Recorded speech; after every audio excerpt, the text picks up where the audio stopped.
and welcome back. Earlier in this episode, you saw that writing can be tested using a discrete point approach and/or an integrative communicative approach. Complementary to this should be the realization that the writing skill is complex.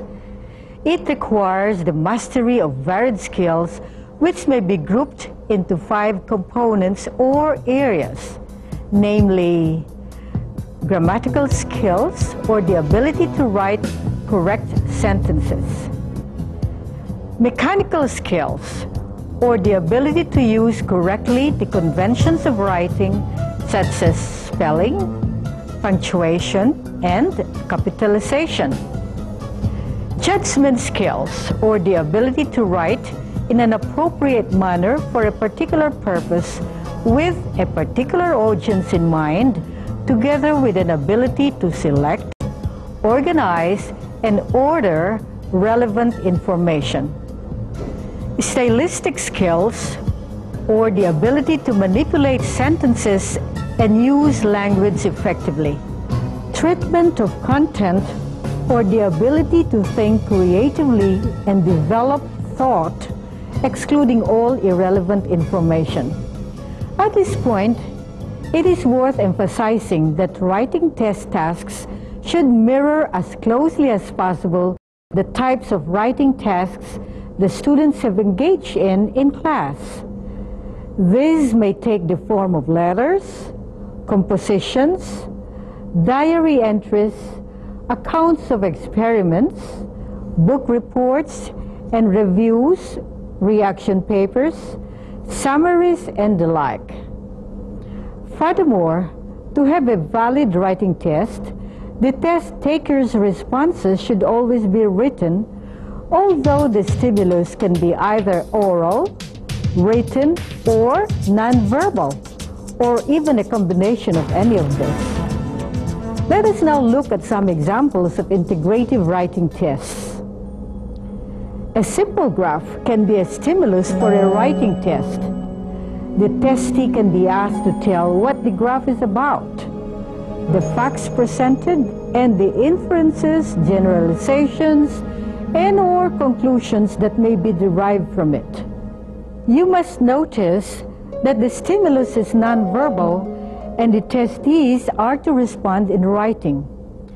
An assumption in using this item type is that interpretation of the graphs, charts, tables, and the like has been taught in class. Of course, for testing purposes, the visuals to be used must be suited to the student's ability level.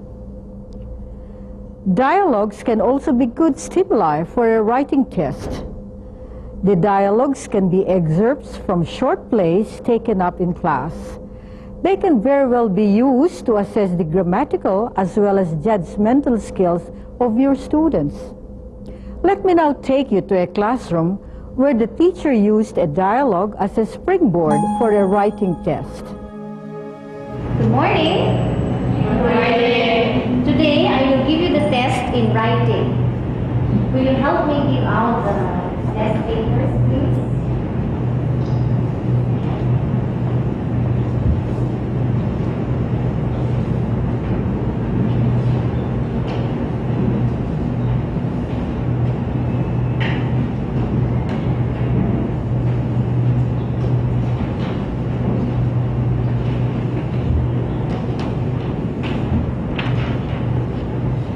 Do all of you have the copies of the test sheets?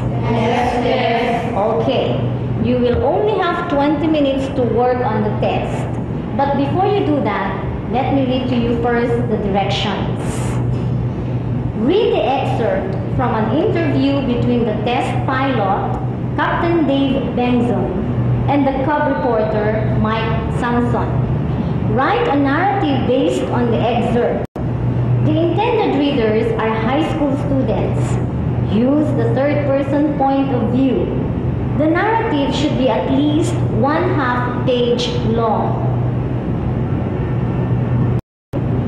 Start.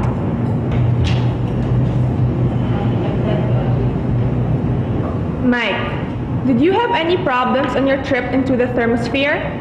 Bengzon: some. They were really quite serious, but we were able to do something about them. Mike, could you please tell me about them? Bengzon: well, one of our computers on board bogged down. A camera couldn't take pictures, and the cooking system sprang a leak. Mike: oh my, you must have had a terrible time. What did you do about them? Bengzon: it certainly wasn't picnic.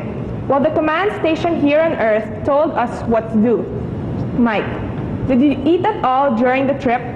Bengzon: oh yes, food tablets and other food in tubes, if you call that eating at all. And of course, we couldn't have our morning baths. Mike: were you able to get higher than the thermosphere? Bengzon: unfortunately, no. Our ship was meant for trips far out in space. Mike: are you going to the moon soon?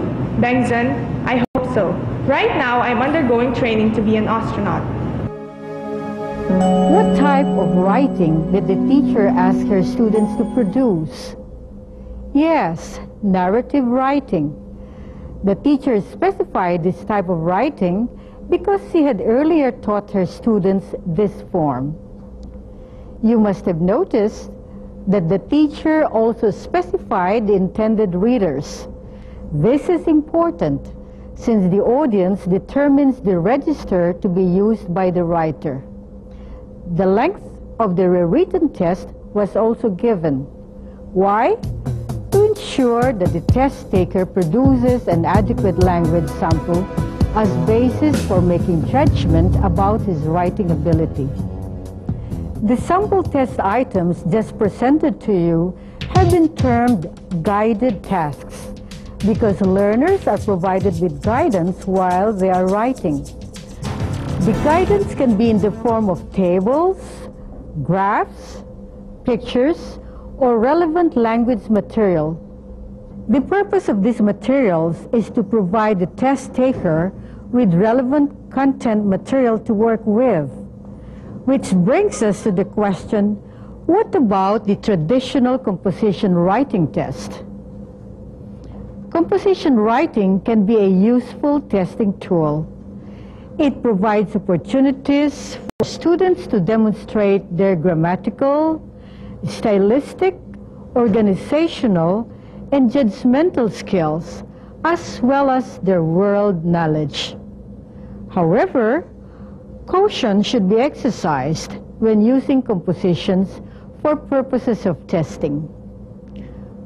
For one, composition titles which do not give guidance as to what is expected of them should be avoided. Here are some examples.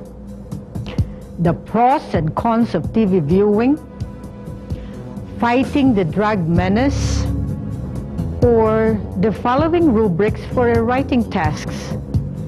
Write your reactions to the issue of teenage marriage. Write a biography of your favorite sportsman. A drawback of this test task is that test takers are assumed to have knowledge in the form of information, ideas and opinions that are relevant to the topic set. This assumption may not always be so. It is reasonable to expect that one is better able to write about a familiar topic than an unfamiliar one. In other words, the student should have content. And how are we able to acquire the content?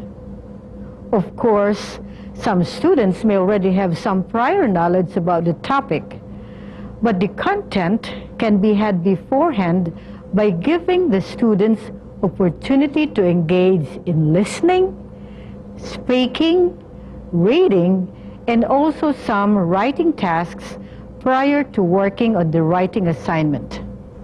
Furthermore, instruction in writing should have taken place. For example, the students should have been taught how to write using the various patterns of organization. They should have learned how to write good beginning and ending sentences, write details to support main ideas, use cohesive devices, edit their papers, and so on. Nonetheless, the place of compositions in language instruction cannot be de-emphasized. They appear to be far more valid tests of writing skills than any number of objective tests involving writing. Let's pause for a few reminders before we move on to another topic. Stay with us.